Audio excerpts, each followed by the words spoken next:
शुरू करते हैं हम लोग पहला चैप्टर, वास्तविक संख्याएं, रियल नंबर। तो आप लोग रियल नंबर के बारे में कुछ जानते हो? क्या होती है रियल नंबर? बताइए। लिखने में प्रयोग की जाने संख्या को वास्तविक संख्या कहते हैं। किसमें? लिखने में। लिखने में हाँ, प्रयोग की जाने वाली संख्या वास्तविक संख्या है। जैसे 1 2 3 -1 2 √2। लिखने में प्रयोग की जाने वाली संख्या है तो यार जाहिर सी बात है, ये करेक्ट भी है ना, मतलब सही भी है। ऐसा नहीं कह सकते हम लोग कि जो संख्या यहाँ लिख दे वो सब वास्तविक है, प्लस में हो, माइनस में हो, पॉइंट में हो, है ना। वे संख्या जिनको संख्या का प्रदर्शित किया जाता है संख्या रेखा पे प्रदर्शित किया जा सके, चलिए ये भी बात सही है। और कुछ कोई जानता है?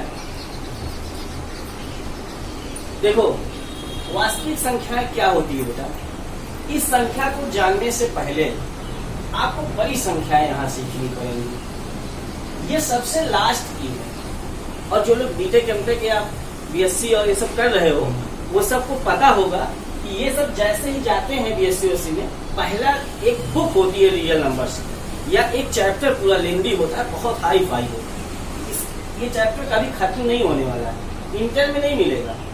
इंटर में कॉम्प्लेक्स नंबर हो जाएगा वहाँ, और जब बीएससी में जाओगे तो वहाँ रियल नंबर्स बहुत लेंदी पढ़ना पड़ेगा, ठीक है। लेकिन इसको जानने से पहले मैं आपको कुछ संख्याओं के बारे में और बताता हूँ, उसको पहले जानिए, ये अभी आप जान जाएंगे। सबसे पहले आती है प्राकृतिक संख्याएं। कौन सी संख्या है?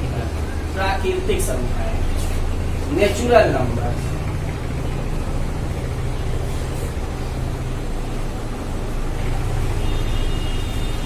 ऐसी संख्याएं गिनने में प्रयोग की जाने संख्या का प्रदर्शित गिनती में सी बात है ना, मतलब जो संख्या 1 से शुरू होकर कहाँ तक जाती है?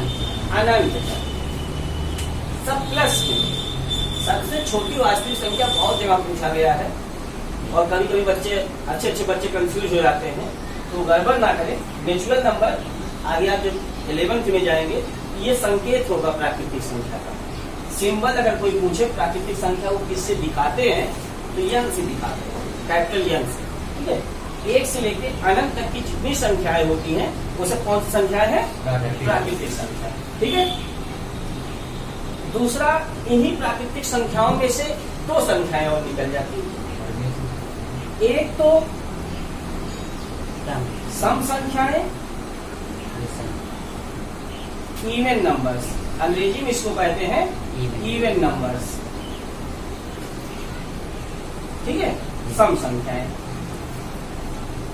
सम संख्याओं के बारे में भी आप क्लास 6 से ही पढ़ते आ रहे हो, सम विषम, है ना। 2 4 6, 2 से जो विभाज्य संख्याएं हैं सम संख्याएं हैं, ठीक है। 2 4 6 8, है ना, कहाँ तक? अनंत तक। ये अनंत का चिन्ह है, ठीक है, इवन नंबर्स। तीसरी संख्या आती है विषम संख्या, और नंबर्स। क्या? और नंबर्स, विषम संख्या। अब इसी प्राकृतिक संख्या में से आप देख रहे हो जो 2 से ना कटे, है ना, 1 3 5, है ना, 1 3 5 7 एंड सो ऑन, इनफाइनाइट तक ये भी चलता है। ये कौन सी संख्याएं हैं? विषम संख्याएं, ठीक है, जो 2 से ना कटे, ना विभाजित।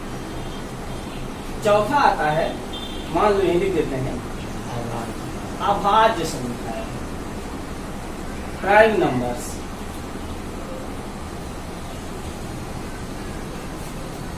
प्राइम नंबर्स, अभाज्य संख्याएं क्या होती है? वे संख्या जो स्वयं या एक से अभाज्य, है ना, जो स्वयं से और एक से विभाज्य या अदर और किसी से विभाज्य नहीं ना, ठीक है। जैसे 3 5 3 5 5 7 11, है ना। ये आप बोल रहे हो कि ये सब ऐसे ही बढ़ती रहेंगी, ये सब अभाज्य नहीं बेटा, आप भूल गए। यहीं से कंपटीशन में एक प्रश्न बनता है पॉलिटेक्निक में और टीटी में, रेलवे में। अभाज्य संख्या जो है वो 3 से शुरू नहीं होती। एक ये भी भूल मत करिएगा, 1 से भी नहीं स्टार्ट होती, 1 से भी नहीं शुरू होता, 2 से शुरू होता है। ये मत भूलिएगा कि ये 2 है तो सम है, सम है तो अभाज्य नहीं हो सकता। नहीं नहीं, आप चेक कर लो कि 2 जो है 2 से ही मतलब स्वयं से ही कटेगा या 1 से कटेगा और किसी गिनती से नहीं कटेगा। तो इसलिए 2, 3, 5, 7, 11, 9 नहीं है। 9 3 से कट जाएगा, इसलिए 9 नहीं है ना।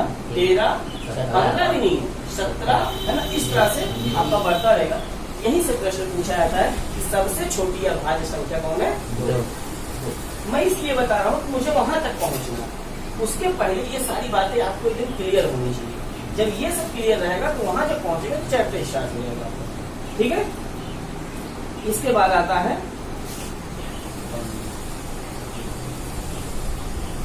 परिमेय संख्या है। ठीक है, रेशनल नंबर। परिमेय संख्या सभी लोग पढ़ते आए हो। वे संख्या जो P बटे Q के रूप में लिखी जाए, जहाँ Q बराबर 0, लेकिन Q जो है जो हर है उसका वो शून्य ना है ना, वो संख्या परिमेय संख्या कहलाती है।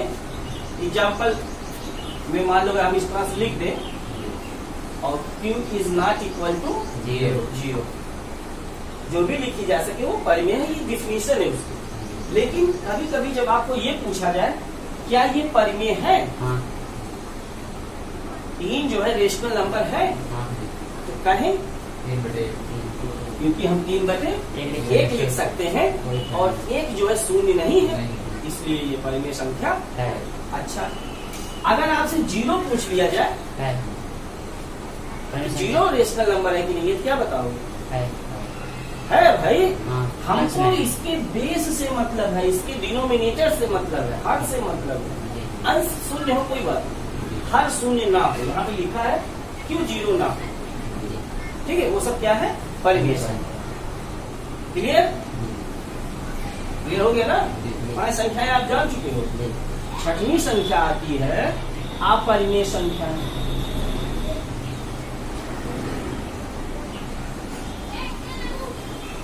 Irrational number.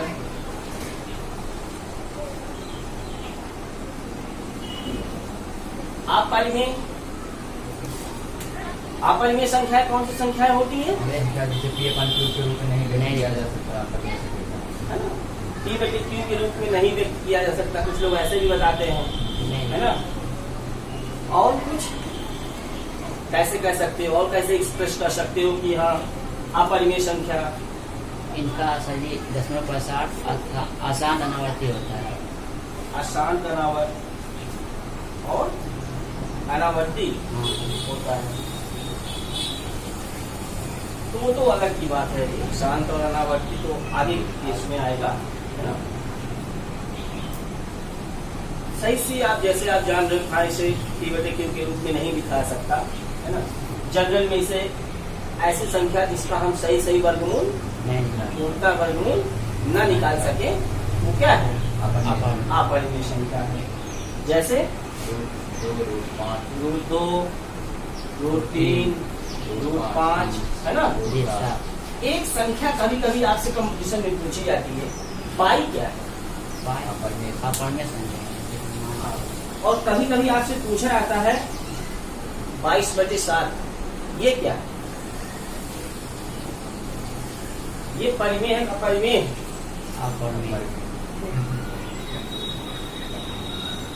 तो आपके सामने मैंने सारी बातें कहा रखा है ना। वास्तव में इस तरह से देखने पे P बटे Q के रूप में लिखी है संख्या तो परिमेय है ना। और पाई अगर कहीं लिखा हो तो क्या है? अपरिमेय। क्योंकि पाई की वैल्यू होती है जो कभी खत्म नहीं होती है, वो कितनी होती है आप बुकों में पढ़ सकते हो।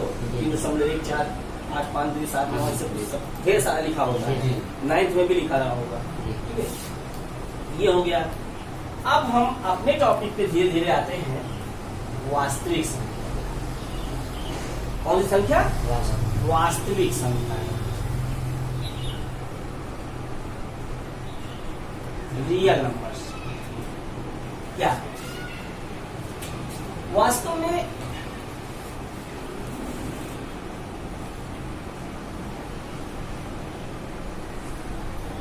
वास्तविक संख्याएं ना दो प्रकार की होती है, आज आप जान लें। कभी सुने नहीं होंगे किसी से, किसी ने आपको पढ़ाते वक्त ये नहीं बताया होगा कि वास्तविक संख्याएं भी दो प्रकार की होती है। बताया है? जहां भी सुने होंगे ऐसे ही सब, जो लिखी जा सके, देखी जा सके, संख्या रेखा की जा सके, यही सब आप सुने होंगे। आज आप जानिए कि सही वास्तविक संख्याएं दो प्रकार की है। मैं आपको शुद्ध हिंदी में बताऊं, एक तो दशमलव वाली संख्याएं और एक बिना दशमलव वाली।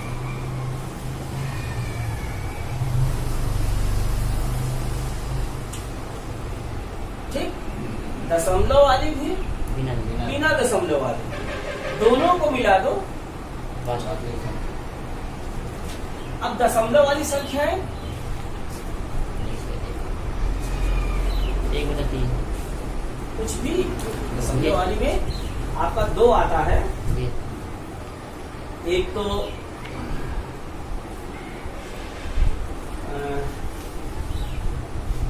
दशमलव वाली संख्याएं दो प्रकार की होती है, दशमलव वाली भी दो प्रकार की होती है ना, टर्मिनेटिंग और नॉट टर्मिनेटिंग। हिंदी वाला थोड़ा मुझे मैट्रिक गड़बड़ कर रहा है इसमें, तो शांत, जी सर, शांत, आसान और आसान, बड़ा सा है ना, जी छोटा सा आसान, बड़ा सा आसान। चलो ठीक है, बड़ा सा टर्मिनेटिंग नॉट टर्मिनेटिंग, ठीक है। लेकिन इसमें छोटा सा है, शांत में। देखिए इसमें अगर आपको कंफ्यूजन लग रहा है, मैं आपको ये बता सकता हूँ कि इसमें छोटा सा, बड़ा सा लिखा हो ज्यादा की बात है, देख लेना आप लोग। अब हिंदी में टर्मिनेटिंग नॉट टर्मिनेटिंग बोलते हैं। नहीं है इसमें। चलो कोई बात नहीं, एक्सरसाइज 4 में है, 1.4 में एक्सरसाइज 1.4 प्रश्नावली जो है उसमें लिखा है पहला सवाल ही शांत आसान। प्रश्नावली 1.4 में हाँ, मैं जान रहा हूँ छोटा सा है, और अशांत वाले में छोटा सा है। मैं जान रहा था, इसलिए मैंने लिखा था, लेकिन आप लोग बोलने लगे हो सकता है बड़ा सा, शांत में बड़ा सा होता है, तो शांत में, लेकिन ये शांत दूसरा है, मैथ का शांत है, और हिंदी का शांत तो चुप होता है, सिनोनिम्स का, है ना। तो टर्मिनेटिंग और नॉट टर्मिनेटिंग बोलते हैं। शांत कौन कौन सा होता है इसमें? 1/2 मतलब वे संख्याएं जिनका दशमलव का साथ जो पूर्णतया विभाजित हो जाए, जिनको भाग करने पे पूर्णतया कट जाए। मतलब ये समझो आप, यहीं से चैप्टर का स्टार्टिंग है, आपको यहीं पे पूरा चैप्टर खत्म हो जाएगा। शांत में क्या है? वे संख्याएं जो भाग करने पर, मैं लिख दे रहा हूँ ऐसे, भाग करने पर कंफ्यूजन नहीं रहेगा, पूर्णतया हट जाए। ठीक है, अभी आप बनाइएगा नोट्स में, 2 मिनट टाइम दूंगा आपको। अशांत में वैसे संख्या जो भागे उल्टा विभाजित ना हो, विभाजित ना हो, है ना।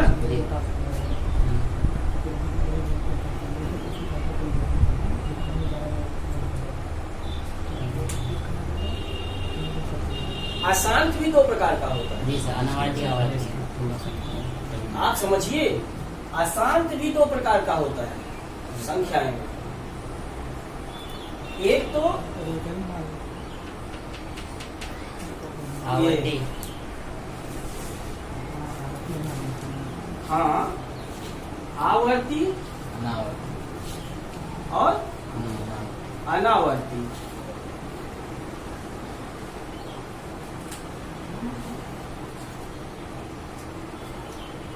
टर्मिनेटिंग, रिकरिंग ऐसे कुछ करते हैं। अरे वो कह सकते हो यार इसमें terminating but repeating and terminating but not repeating, मतलब उस तरह से बोल सकते हो, लेकिन ये तो वही है। ठीक है, आवर्ती अनावर्ती। अब इसमें भी आपको पहचानना है आवर्ती कि आवर्ती कौन है और अनावर्ती कौन है। आवर्ती कौन है? जिनका डेसिमल पॉइंट आसान हो लेकिन उसका किसी संख्या का दोहराव हो। हाँ, जैसे 1 मैं लिख दूं यहाँ पे 3 2 मान लो मैंने लिख दिया, जी तो 3 2 3 2 3 2 3 2 ऐसे लगातार आता रहेगा। ये क्या है? आवर्ती। समझ लेना, जी सर। एकदम क्लियर कट बता रहा हूँ। और अनावर्ती में क्या, जैसे मान लो आ गया 1.3 2 5 7 8 3 9 2 5 1 7 4 ऐसे चलता रहेगा, अपना कटे भी ना, चलता भी रहे ऐसे, है ना।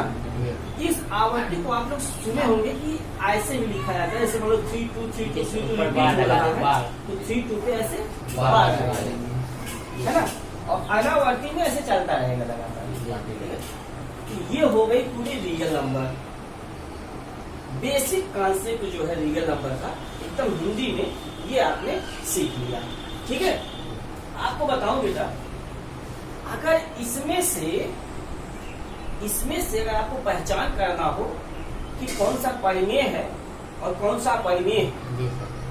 तो क्या कौन सा बात होगी इसमें? जिसका शांत अशांत हो आवर्ती हो वो संख्याएं, जिसका डेसिमल पॉइंट शांत भी हो और अशांत भी हो, शांत भी हो अशांत भी और आवर्ती हो उसका डेसिमल पॉइंट, आवर्ती हाँ वो परिमेय संख्या है। परिमेय, ठीक है। जी। और अनावर्ती वाला, जिसका डेसिमल पॉइंट अशांत हो और आवर्ती ना हो, अनावर्ती हो। आवर्ती ना हो अनावर्ती हो, वो क्या है? अपरिमेय संख्या। ये आप जान लो, मतलब वहीं पे आपको देखो दशमलव वाली तो चलेगा, मतलब कुल मिला के यहीं से नोट कर लो, शांत तो होता ही है, अशांत क्यों कहे, शांत भी परिमेय होता है। जी सर। अशांत में आवर्ती हो वो परिमेय है। मतलब कहाँ तक, ये और ये दोनों पार्ट, दशमलव वाली तो है ही है, फिलहाल इसको मिला ही लो, ये है परिमेय। और सिर्फ ये दशमलव में भी जो इस तरह से रिपीट होता है वही अपरिमेय है। वही क्या है? अपरिमेय है। अगर ऐसा लिखा है तब, ठीक है। तो अब आप बताओ कि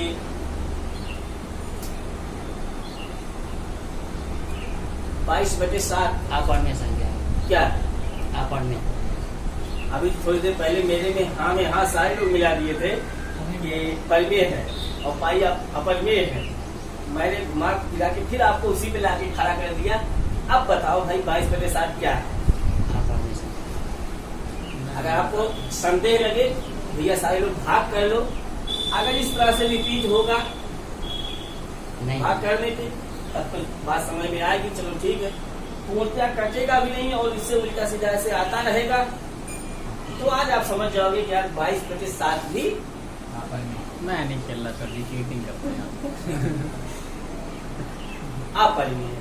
ठीक है, तो आप यहाँ पे देख लीजिए, एक पॉइंट इसमें केवल अपरिमेय होता है और बाकी अशांत हो, आवर्ती हो तो भी परिमेय, शांत हो तो भी परिमेय, दशमलव वाले में पार्ट। अब बिना दशमलव वाली कौन कौन सी संख्याएं होती है? अब बिना दशमलव में आप देखिए, अभी मैंने और कुछ चीजें यहाँ पे छोड़ रखा वो है। संख्या पूर्णांक है, पूर्णांक है ना, जी सर। पूर्णांक छोड़ रखा है। इंटीजर्स क्या होते हैं? इंटीजर्स पूर्णांक क्या होता है? यदि कोई संख्या में ऋणात्मक संख्याएं जोड़ दिया जाए तो उसे पूर्णांक संख्या कहते हैं। जैसे माने से 1 2 और अभी देखिए मैंने यहाँ पे एक संख्या और छोड़ा है, पूर्ण संख्या, पूर्ण संख्या है ना। कौन सी संख्या है? पूर्ण संख्या, पूर्ण संख्या है, होल नंबर्स, होल नंबर्स। अब बताओ आप लोग, पूर्ण संख्या किसे कहते हैं? यदि प्राकृतिक संख्या में शून्य संख्या जोड़ दिया जाए उसे प्राकृतिक पूर्ण संख्या है ना। कहते हैं। मतलब शून्य से लेकर के अनंत तक की जितनी संख्याएं हैं वो सब पूर्ण संख्या। पूर्ण है, पूरी पूरी है। और पूर्णांक ऋणात्मक संख्या जोड़िए पूर्ण संख्या में। पूरा अंक शब्द से स्पष्ट है, पूरा अंक, पूरा अंक। अंक ऐसे जोड़ दिया जाए तो पूर्णांक का मतलब पूरा अंक। अंक। तो पूरा अंक में क्या आ जाएगा, जैसे माइनस अनंत से लेकर -3, -2, -1, 0, 1, 2, 3 अनंत। प्लस अनंत का। ठीक है, ये जो उल्टा 8 में बना रहा हूँ ये अनंत का चिन्ह है। समझ रहे हो ना? ये सारी संख्याएं क्या है, पूर्णांक। ठीक है, अब इसमें पूर्णांक भी दो प्रकार का होता है, एक धनात्मक पूर्णांक, एक ऋणात्मक पूर्णांक। ठीक है, शून्य भी बीच में है, all positive number, all negative number with 0 इसका इंटीजर। सभी धनात्मक संख्याएं, ऋणात्मक संख्याएं और शून्य मिलकर पूर्णांक बनाते हैं, पूर्णांक संख्या बनाते हैं। ठीक है, तो संख्याओं के बारे में आपने इतना जान लिया। अब बिना दशमलव वाली, अभी हमारा ये छूटा पड़ा हुआ है अलग से, विदाउट पॉइंट, ये पॉइंट वाली थी, ये विदाउट पॉइंट। तो पॉइंट वाले में कौन कौन सी आती हैं? देखो मैं सिंबल में लिख रहा हूँ, N, W, I। N का मतलब मैंने आपको बताया था अभी, नेचुरल प्राकृतिक संख्या। ठीक है, 1, 2, 3 इंफिनिटी, ये सब बिना दशमलव वाली है। होल नंबर्स 0, 1, 2, 3 इंफिनिटी, पूर्ण संख्या, वो पूर्ण होल। ठीक है, और इंटीजर्स -3, -2, -1, 0, 1, 2, है ना? ये बिना दशमलव वाली, मतलब इसमें कहीं दशमलव नहीं लगा। तो क्या ये प्राकृतिक है? हाँ। मतलब अब मुझे यहाँ से लेके ये ऐसे अंडाकार लाके इसे जोड़ना चाहिए, तब रियल नंबर में से स्पष्ट हो पाएगा कितने परिमेय होते हैं और कौन अकेला अपरिमेय है। कितना स्पष्ट चार्ट बना है, कभी जीवन में इसको पढ़ लो। आपसे कोई कहीं से पूछ ले कि शांत कौन है, अशांत कौन है, क्योंकि यहाँ पे हर बार एक क्वेश्चन आपके 10th क्लास में बोर्ड में आना है। अब की बार भी आया था, पिछली बार भी आया था, हर बार है शांत अशांत। ठीक है, और बाकी जानकारी के लिए मैंने इतनी संख्या और आपको कंफर्म कर दिया है। ये सब इसके भाग हैं। ठीक है, अब ये चैप्टर जब शुरू होगा तो आपकी एक्सरसाइज के हिसाब से कि पहले में क्या करना है, एचसीएफ निकालना है, यूक्लिड विभाजन प्रमेयिका क्या है ना? तो ये सब बाद में डिस्कस करते हैं। पहले आप लोग इसको नोट्स बना लीजिए, सभी लोग इसको बढ़िया से नोट्स बना लो, और फिर कभी भी इसको दोहरा लोगे।